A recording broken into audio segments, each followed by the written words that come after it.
Hi, this is Tamara from mooglyblog.com, and in this video, I'm going to be demonstrating how to crochet the stitch pattern for the Corner to Corner Tunisian Pixel Blanket, which is a free pattern you'll find on mooglyblog.com. Please go to the link in the description to get the written pattern, or go to your favorite search engine and type in Moogly Corner to Corner Tunisian Pixel Blanket, and it should come right up. To make this pattern, I used a USP 11.5 millimeter crochet hook. This one happens to be a double-ended Tunisian hook by Susan Bates, but you certainly don't have to use a double-ended Tunisian hook. The main thing is to use an 11.5 millimeter with enough of a straight shaft here to it to fit about 7 loops at a time. So it doesn't have to be a Tunisian hook, and it certainly doesn't have to be double-ended. This is just the one I happened to have in this size. As long as it's got enough of a shaft right here for you to fit 7 or so loops on, you're golden. Other than that, we didn't really need any special supplies for this one, but having a few stitch markers is always handy. Of course, there's the yarn. We used Bernat Blanket Perfect Phasing, and I chose this yarn because you can see how it really worked throughout this pattern to our advantage, creating this gorgeous checkerboard look. The stitches happen to be Tunisian Simple Stitch, and unlike most Tunisian patterns, we're actually going to be seeing the right side and the wrong side of the fabric, quote unquote, the wrong side of the Tunisian fabric, on the same side of our blanket, making this a truly reversible Tunisian pattern. So let's go ahead and get started on our Corner to Corner Tunisian Pixel Blanket. So to begin our Corner to Corner Tunisian Pixel Blanket, we start by making the first block. Our blanket is going to build up in blocks. We'll make one block in one corner, and then in the next row, we'll make 2 blocks, and then 3 blocks, and we will gradually build both the width and the length of our blanket at the same time. But we start with the corner block or pixel that comes first. So I have put my slip knot right on my hook here. I won't do anything with this end other than weave it in. So you can leave however much you usually like to leave for that. And then we want to go ahead and chain 7. So 1, 2, 3, 4, 5, 6, 7. Now, Tunisian crochet is a little different than standard crochet if you haven't made it before or used it before, and each row is made of 2 parts. So first we're going to do the forward pass, and to do that, I'm going to skip the chain closest to my hook and then pull up a loop from each remaining chain across. And when you do that, I really recommend you try and pull up the loop from underneath the chain here. You can see there's the top of the chain with the usual V or 2 loops. We want to go from underneath. It's going to give us a much nicer finished look to our blocks here, especially when doing Tunisian crochet. So when we pull up a loop from each of those remaining chains, we should end up with a total of 7 loops on our hook for our forward pass here. So we've got 1 more left. Let's get that one on there. There we go. And now we have 7 loops on our hook. So now it is time for the return pass. And for this one, we're going to do a standard return pass. So that means we yarn over and pull through just that first loop on our hook. And then for the rest of this return pass, we yarn over and pull through 2 loops. So just like that, yarn over and pull through 2, yarn over and pull through 2, yarn over and pull through 2, all the way across until you're left with just 1 loop left on your hook. And there you've made sort of your foundation row for Tunisian crochet. Rows 2 through 5 of our block are all going to be the same. We're going to do something called the Tunisian Simple Stitch across, and then our standard return pass coming back. So to do the Tunisian Simple Stitch, we have this loop on our hook. It's going to count as our first loop. Again, a little different. And that lines up with this loop underneath. So we want to come over to this stitch right here, and you see this vertical bar. We're going to put our hook right under that bar in the same direction we crochet, like so. Then we yarn over and pull a loop up and through. Just like that. Now we have 2 loops on our hook, and that is the forward pass portion of a Tunisian Simple Stitch. So then we continue to do that across. Find the next loop, go right under that one, yarn over, and pull up our loop. Just take your time and look for that next vertical bar. If you get my hand out of the way and see some sunlight through there, it's a little bit easier yet to see. So we just want to pull up a loop from each of those, and you should once again end up with 7. So now we've got 6. We've got 1 more to go. We want to handle the one at the end here just a little bit differently. rather than just going under this loop in front here, when we get to the very last stitch, we want to try and go under that loop and the loop right behind it, like so. Yarn over and pull up our loop from there. That's just going to give us a much nicer end to our block, and will make it a little bit easier to work in later.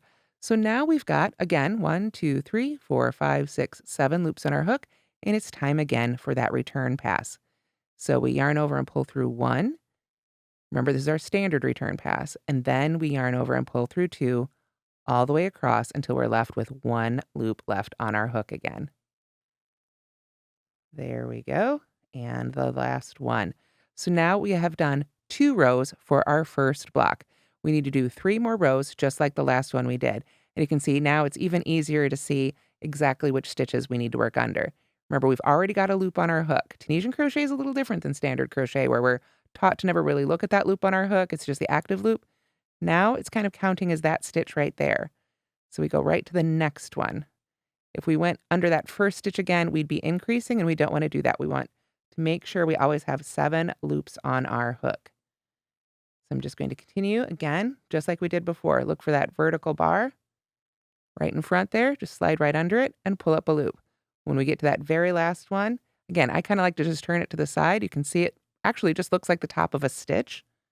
So we just go under both of those loops and yarn over and pull up our loop there. So once again, we've got 7 loops on our hook. And when I do that, I always like to take just a second and make sure all those loops are about the same size. That will really help with the gauge and the look of your block. Then the standard return pass again. Yarn over and pull through 1, then yarn over and pull through 2 all the way across. Now you can see it's starting to curl a little bit, by which I mean that first row is starting to kind of try and come up and meet the other rows. That is very normal in Tunisian crochet. It's just a factor of Tunisian crochet. The neat thing about this pattern is that we'll be changing direction every other row, or well, every row we'll be changing back and forth, and that will help pull that curl out straight along our edges. So it's a really fun pattern for that reason as well. So you can see here we've got 3 rows, and if you want to look at how to count those, let me put my hook down here where it won't roll away. You can see, look at those vertical bars. We've got 1, 2, and 3 rows made. So now we need to make 2 more rows, just like those last 2 rows we've made, and I'll see you when we finish 5 rows. All right, and here we are on block 1, row 1 of our blanket, and we've made 5 rows. 1, 2, 3, 4, 5. We've worked the return pass for our 5th row, so we're back down to 1 loop on our hook. So now what we need to do for row 6 is we're just going to loosely slip stitch as for the Tunisian simple stitch in each stitch across, and then just stop there. We're just going to kind of bind off this little block right here. We're not going to do a return pass on this row. So we want to go ahead and just go right in that next stitch. Remember, we've kind of got this stitch right here, so same thing. Just like we did before, yarn over and pull up a loop. But now we want to make sure this is a somewhat loose slip stitch. We're going to be working back into these, so we want to take our time, get those loops the same size before we yarn out, or kind of just continue to pull that loop right on through. So we're going to do that all the way across. We find the next loop, go in there just like we did before for the Tunisian simple stitch, give that loop a little tug, and then pull it right on through for a slip stitch. And this really closes up this last row. You can see Tunisian kind of gets its look from the row after it. It's a really interesting technique for that reason. So we always need to kind of bind off or slip stitch or something through that last row to give it a more of a solid look. You can see how it's really different from the rows below it until we do this. This also helps us get our hook in the correct position to be able to move on to row 2. So when we get to the very last one here, you can go under those last 2 loops, again, just like you did before when you were doing the Tunisian simple stitch, and then just finish it up right there. And that is what it should look like when you have finished up block 1, row 1. So now we're ready to begin row 2 of the blanket, which starts with block 2. There will be 2 blocks in this blanket. As long as we're increasing, you can count what row you're on by the number of blocks. We've got 1 block, so we've made 1 row. In row 2, we'll make 2 blocks. So at the end of row 1, or excuse me, at the end of row 6, block 1, it does say to turn. So we're supposed to turn at the end of every row. But it'll kind of move back and forth as we begin this next block. So we kind of do the turning as we go. Let me demonstrate. It'll make more sense here as we go. So let's start block 2, beginning row 2 of the blanket. Row 1, we start with a chain of 6 this time. So 1, 2, 3, 4, 5, and 6. Now, same thing, we're going to skip the chain closest to the hook and pull up a chain, or a loop rather, from each remaining chain. So when we do this, since we only chained 6, we'll end up with 6 loops on our hook. Work our way across here. Take your time. Always make sure you pull up those loops to the same size. We don't want them different sizes because then it'll make your stitches look different sizes, and that's not the look we're going for here. There we go. That loop didn't want to join us. All right, and then the last one is always right down here by our fabric. Okay, so now we've got our 6 loops on the hook. So because of pattern writing convention, it says turn at the end of row 6, but I actually do the turning now. Now is when I want to flip it over. And what I'm going to do is I am going to pull up a loop from the last stitch of the previous block. So remember, we worked our way across. Here's our slip stitches. Turn. This is our last slip stitch. I'm going to go right in there and pull up a loop from that stitch as well. Okay, so now we've got our 7 loops on the hook. And now what we're going to do is work what's called an attached return pass. This is a name I came up for it, so it might not be the name you've seen elsewhere if you've done similar techniques. So for this one, rather than yarning over and pulling through just the first loop and then yarning over and pulling through 2 across, we just go ahead and go straight to yarn over and pull through 2 all the way across.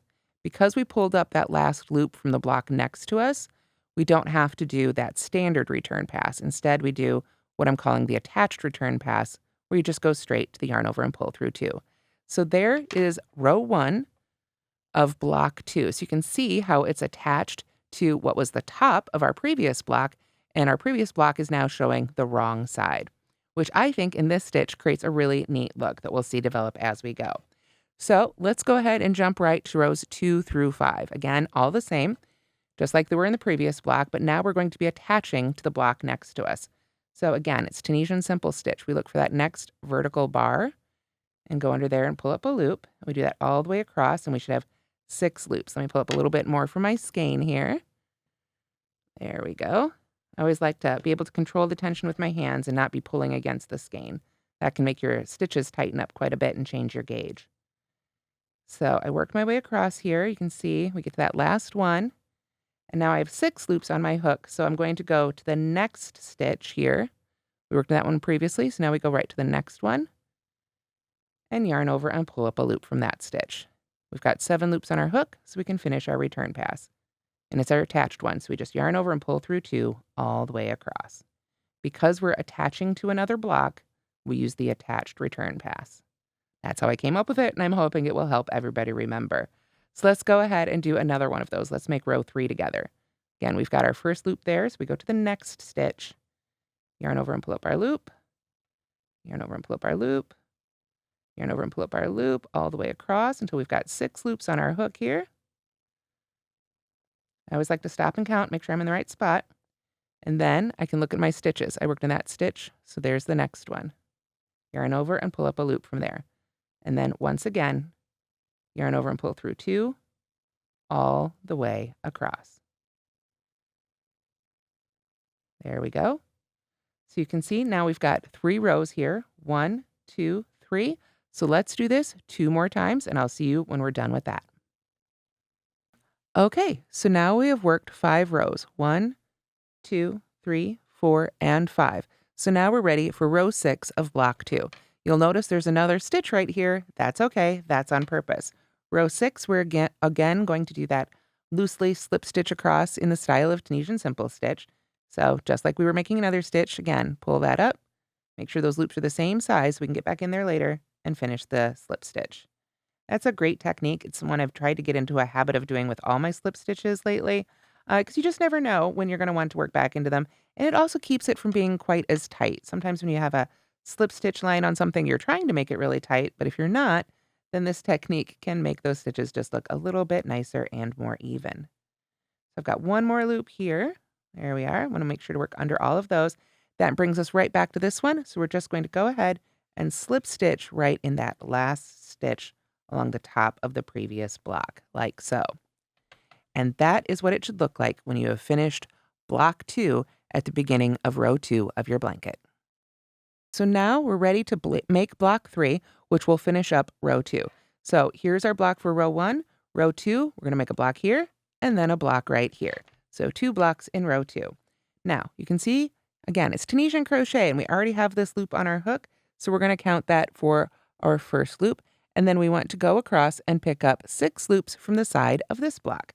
So you can see, when we work in the ends and stuff, we get these really nice edges, and this is going to make this portion of the pattern so much easier. You can easily see where you want to put your hook, just like it was a stitch right there. Even though we're working to the side of the block, it really does look like working into the top of any normal row. And it's very easy to pick up our stitches from right here. So we just want to go across and make sure. Now, when you've got 6, you'll see right down there, we want to make sure, get that last one. That last one is actually going to be the skipped chain at the base of this block. When we made our first chain and skipped the chain closest to our hook, that is the one we actually end up putting the last one of these loops in. So it can be a little tricky. Again, it's always a good idea to make sure your beginning chains are a little bit loose so you can get back in there. There we go. All right. So with that, we now have our 7 loops on our hook. And this one, we're not attaching to anything. We're working into a block, but we're not attaching to one next to it. So we want to go back to using our standard return pass. Anytime we're creating a new edge to our blanket like this, we're going to use the standard return pass. So we just yarn over and pull through the first one, and then go right back to yarn over and pull through 2, all the way across to finish off that row. There we go. So now we are working this way and building up block 3. Rows 2 through 6 are exactly the same as the ones we've done before. We, of course, got our loop right there, so we just go right to the next stitch and continue to make Tunisian simple stitch rows. And now here I have finished block 3 for row 2 of our blanket. You can see I finished it up exactly the same way I did our very first block, with a standard return pass and a slip stitch row right across. We've got 1 loop right where we need it so that we can turn and make the next 3 blocks for row 3. So row 3 will have blocks here, here, and here, just like the blocks we made for row 2. We'll go ahead and start those together in a minute, but first I want to point out one of the neat things that happens with this pattern. Typically, when we make things in Tunisian crochet, the wrong side is affirmatively the wrong side. We don't see it.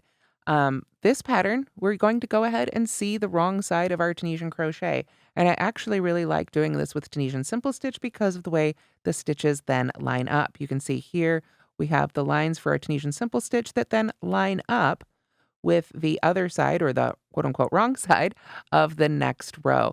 And then we have the same thing on the other side, just heading the opposite direction. So here they're vertical, or horizontal, I should say. Here they're vertical. Here's the horizontal ones. So it's just a neat artifact of this pattern, the way these line up. It creates sort of a checkerboard look, but we're doing the same stitch throughout. So now let's go ahead and begin row 3. So right now, we're still increasing in width and length on our blanket. So anytime you're still increasing in this direction, you're going to start the same way we did when we made the beginning of that block 2 here. So once again, we start with a chain of 6. 1, 2, 3, 4, 5. Pull up a little bit more yarn here, and 6. And then we're going to, again, skip the chain closest to our hook and pull up a loop from each remaining chain across. Just take your time. There we go. Sometimes with the fuzzy yarn, it can be a little bit harder to see, but with these great big stitches, it also makes it a little bit easier in a way, I think. So we just work our way across here, picking up a loop from each of those chains. Got 2 left to go here. So there's the 5th one, and there is our 6th one. There we go. So now we've got those 6 loops on our hook. And again, now we go ahead and turn. Makes it a little easier to do those loops first. And now we're all lined up. You can see right where it leads us down into the side of that last block we just made. So now we find that first stitch right here. Go right in there. This is why we want to make those slip stitches loose. Now we're going right back into them. Yarn over and pull up our loop. And now we've got our 7 loops on our hook. We're attaching to the side of a new block here. We're going like this. So that means we use our attached return pass and just go straight to yarn over and pull through 2, all the way across to finish it off. There we go. So after that, it is just like that block we were making before. We continue to work our Tunisian simple stitch rows up to the top, then we loosely slip stitch across and work into the last row there. So I'll meet you when we get to that point. So now we have finished 4 blocks. We made 1, 2, 3, 4. You can see this is the right side of our block, and now the wrong side of the blocks of the previous row are showing. I finished off with that row of slip stitch. Now I've got that 1 loop remaining on my hook. So now we're all set to put the block that goes right here. So we're going to be working out of a previous block and attaching to the block next to it at the same time. So you can imagine these are going to make up the vast majority of our blanket as we continue to grow. Most of the interior blocks are going to be just like this. In fact, all of them will be. So we have our loop on our hook. Again, we've got the side of that previous block, makes it so easy to work right in there and pull up our loops. So there's 2 loops, 3, 4, 5. Now we can see the last one's right there, sort of joining. That's where we go for our 6th one.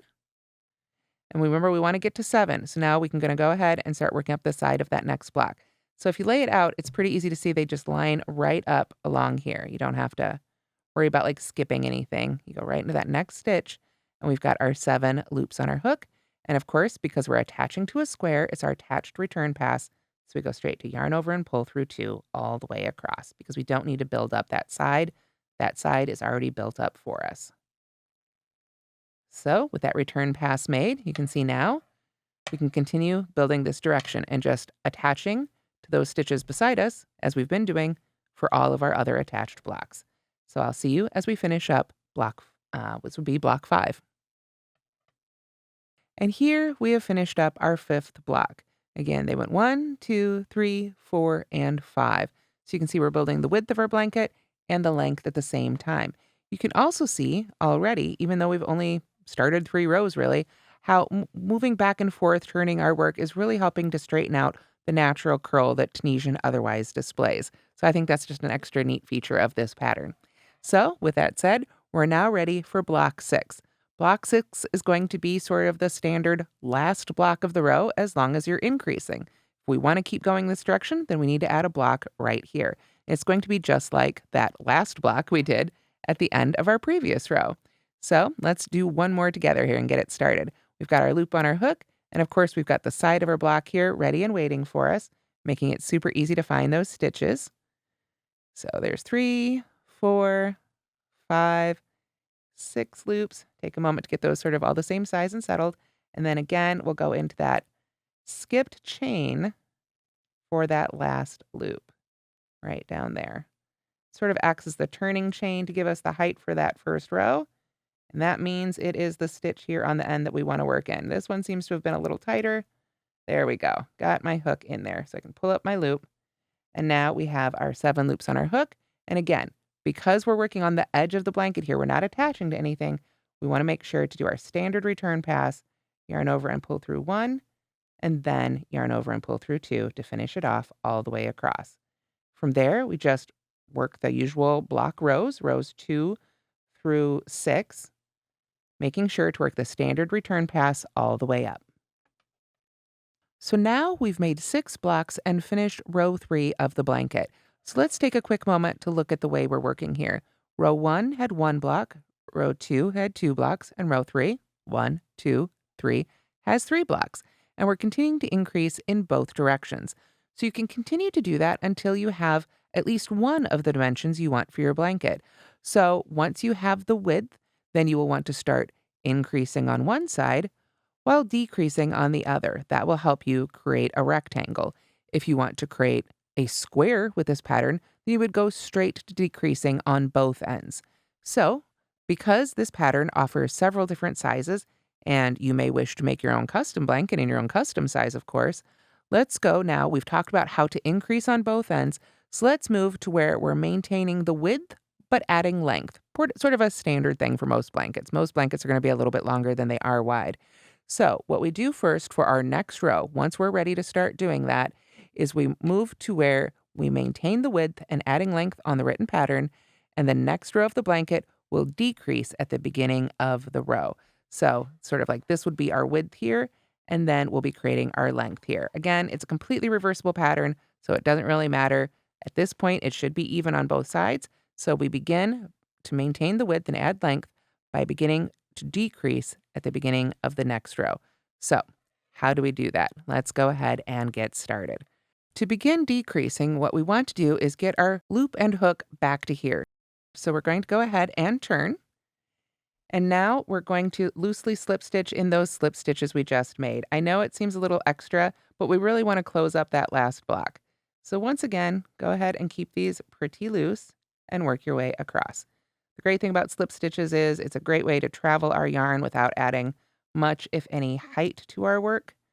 So we're just going to use that technique to help us get right back here to where we started, but on the other side of the fabric. There we go. So now we have slip stitched all the way across there, our previous row, and now we're ready to start filling in.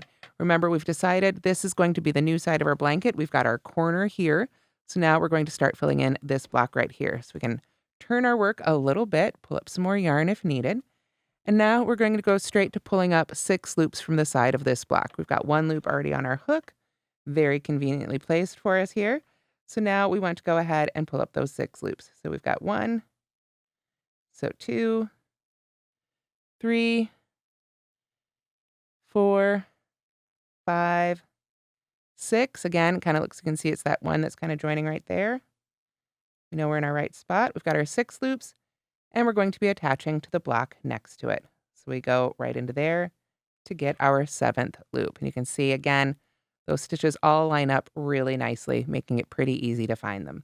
Once we've got our 7 loops on our hook, since we're attaching, we go straight to yarn over and pull through 2 with our attached return pass, all the way across to work it off. So after that, this row is just like all the other rows we've done before. We continue to build up this block right here. Then, same thing as before, pull up loops, build up this block right here. And then, because we've got our width, but we want to add length, we can go ahead and add another block right there. So I will meet you when we've gotten to the end of this row. So now we've worked our first block in this row, and now we finished this block. 1 more to go. So now we've added our final block for this row. So you can see we decreased at the end of this row and increased at the end of this row. So we maintained 3 here, but now we've got 4 on this side. And because we're decreasing on one side and increasing in the other, we only have 3 blocks in this row. We had 3 blocks in the previous row. We have 3 blocks in this row. So as long as you're maintaining sort of keeping it growing longer, but maintaining the width, you'll still only have 3 blocks in each row. So you can see the next one would be here, 1, 2, and 3, 1, 2, and 3, building on up. But to do that, then we need to increase at the beginning of this next row and decrease at the end of the row. So let's go ahead and start that together. So since we're on an increase side, we once again start by chaining 6. 1, 2, 3, 4, 5, 6. Remember, you're only going to start a row with a chain if you're increasing on that edge. So with our 6 chains pulled up, we once again pull up loops. We skip the one closest to the hook, of course. We know we'll work into that one later for our next block, but for right now, skip on over it and pull up those loops from the rest of your chains here. I've got 4 loops up now, so there's 5 and 6. And then, of course, we can flip it over. So we can go right into the top of that previous square 4, 7. So from here, you can see as we work back this direction now, this is just like when we start a row increasing. So this is our standard block here. Then, of course, we've got one of those interior blocks right here, another interior block like we talked about right here. But this one, when we get up to here, you can see we're not going to keep going. We're not going to continue working off this block. We want to stop when we get right here. So go ahead and add these next 3 blocks, and I'll meet you as we're finishing up this 3rd one. So here's our first block of the row, and here's block 2. And here is block 3. As you can see, I've worked up, joined fully across with my slip stitch, my last stitch here, but I'm not going to add another block right here. That is simply how we decrease at the end of the row. We just stop increasing and stop when we've attached that last block along the side. So you can see now we're maintaining this. We've got a corner here. We've actually got a corner here, and we're just building out the length of our blanket. So let's say our blanket is now 3 blocks wide, and it's now 1, 2, 3, 4, 5 blocks long. That is long enough. I want to just fill it in and close up my blanket and make a finished rectangle. So now what I need to do For the next row is I'll be decreasing at the beginning and at the end of the row. So just like we did before, when it's time to start squaring up our blanket and just filling out those missing squares to finish our square or a blanket, whatever we're making, then we come back and slip stitch along the side of the previous row here, or along the previous row, I should say, along those previous slip stitches. There we go. Just work our way right back across till we get to that last stitch there along the side. And now you can see we're ready to turn and fill in our squares. So we'll work an attached square right here and another attached square right there, but we don't want to increase anymore, so we'll stop with just 2 blocks for this row. So we slip stitched along this block and made our first block for our decrease at both ends row. And here's our second square for this row. You'll notice now that we're decreasing, we've gone down by a square. The previous row had 3 squares. Now we just have 2 squares, 1 and 2, 2 blocks in this row. So that means for our final row, we'll slip stitch back across here and have just 1 more block to make. You can see how when we slip stitch across here, it's going to be just like the other blocks we make. We pull up our loops from here, attach to the side of this block, and of course stop when we slip stitch back to this point. All right, and here we are with our final square. You can see that finished up, making the straight sides and the final corner of our little sample blanket here. Again, you can get all different sizes for this blanket pattern in the blog post on mooglyblog.com with the written pattern. Or, of course, you can make up your own. Just work to the width you want and then work to the length you'd like. After you've finished making the main portion of your blanket, of course, you can add whatever border or edging you'd like. But I've designed one that I like to use for this blanket that's about 3 rounds. Now, you can see here, I didn't bother slip stitching back across here. Why would I do that? I can start my border right from this spot and work all the way around. If you wanted to start your border in a particular spot, or if you were doing it with, say, a complementary or contrasting color of yarn, then you could, of course, pick up a loop and start your border wherever you would like. And again, you can use whatever border pattern you would like. But I'll show you real quick what I decided to do for mine. Since we're starting a new round here, we're going to be working in regular crochet at this point, no more Tunisian. So I'm just going to go ahead and chain 1 to begin my row. And then I simply worked 2 rounds actually of single crochet all the way around.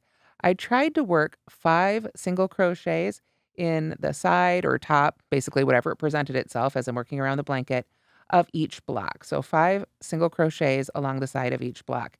This does mean occasionally skipping the stitch at the end of a block, but I found that if I worked 6 in every other, where it sort of showed me 6 stitches, that my border became a little wobbly.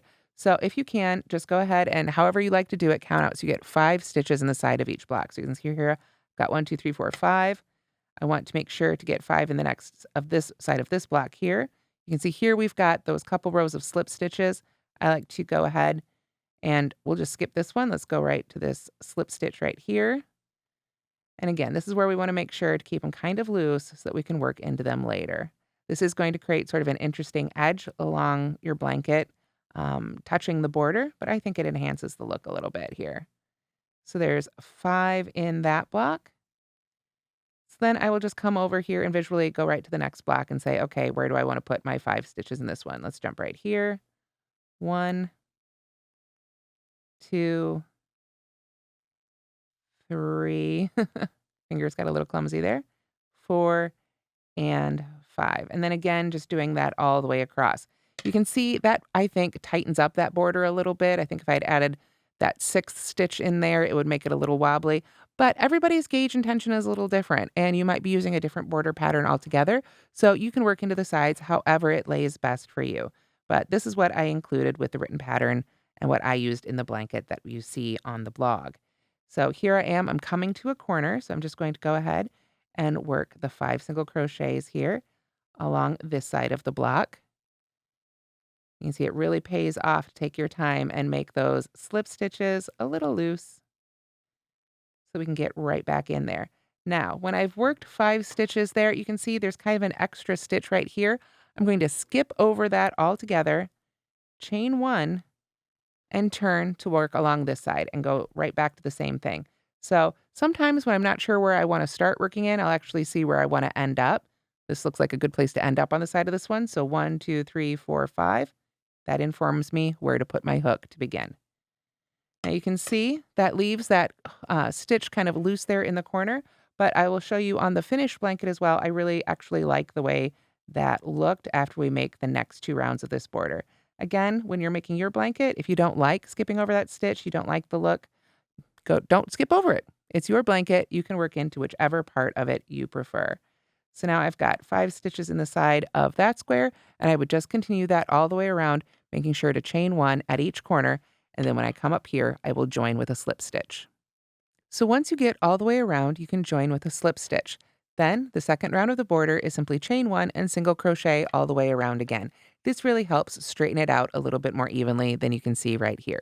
But it's just another round of single crochet, so for time, let's go ahead and skip that and move to round 3 of our border. So round 3 of the border, I use the twisted single crochet. It's a very simple stitch. It takes the place of reverse single crochet, which is also known as the crab stitch. I think it has a very, very similar look, but is a whole lot easier to make. So here is how we do it. We're going to go ahead and chain 1, and then we insert our hook in our stitch, yarn over and pull up a loop just like we normally do for a single crochet. But we're going to stop at this point and spin our hook all the way around. So we've got our hook end here. I'm going to hold on to this so we don't see the other hook end, and I'm going to spin it all the way around just like that so that our hook ends up right back where it was. Then we yarn over and pull through 2, like so. The first one's going to look a little goofy, and the first couple might look a little goofy, but it will sort of even out as we go, and we can give it a little tug to straighten out straighten out those first few. I'll show you how that looks here in a minute. So let's continue and make a few more. We go right to the next stitch, insert our hook, yarn over and pull up our loop. Take a moment and get those loops nice and tall. You can see that loop I pulled up is actually a little taller than the one next to it, but they're straight up from the fabric. I find this to be really helpful for this stitch. And we spin our hook again, all the way around, yarn over, and pull through those 2 loops. Go to the next stitch, yarn over and pull up our loop. Take a moment, make sure they're nice and big. It's going to make it a lot easier to get through later. Spin the hook all the way around, yarn over, and pull through 2. There we go. Sometimes it's a little tight. Let's do one more, and then we'll go back and look at the ones we've done. Pull up our loop, make sure our loops are nice and tall, give it a spin, yarn over, and pull through 2. So now, I'm going to put that on my finger so that my loop doesn't get twisted. We can go back. If that first one looks a little strange, just give it a little tug. You can see they really straighten themselves out. And now it creates a really beautiful textured edge. And you can continue to work that all the way around. Now, for my second round of single crochets in those chain 1 spaces, I had worked a single crochet. Let me double check again. Single crochet, chain 1, single crochet. So when we come back around to those chain 1 spaces for the twisted single crochet round, I simply worked 3 twisted single crochets into the chain 1 space. So let's take a look at how that looks on the finished blanket. So here we can see a corner of the finished blanket. And again, you can see that beautiful texture we create simply by going ahead and using the wrong side of our Tunisian crochet. And here you can see, because it's a bigger blanket, we got more color change. We have our 3 rounds of border. 1 round of single crochet, another round of single crochet, and then here we have that twisted single crochet. And you can see it just really creates a little bit of substance. It adds a little bit of weight to our border, and it also creates a really beautiful bit of texture. And here you can see what it looks like. I just worked 3 of them right into that corner chain 1 space to finish it off and create a beautiful finished edge for our corner to corner Tunisian pixel blanket. And that's how to crochet the corner to corner Tunisian pixel blanket. Remember, this pattern comes in a variety of sizes and is easy to customize as well. So please visit the written pattern to get the specifics for the size shown here and to make it in whatever size you prefer. Thanks so much for watching, and don't forget to like and subscribe.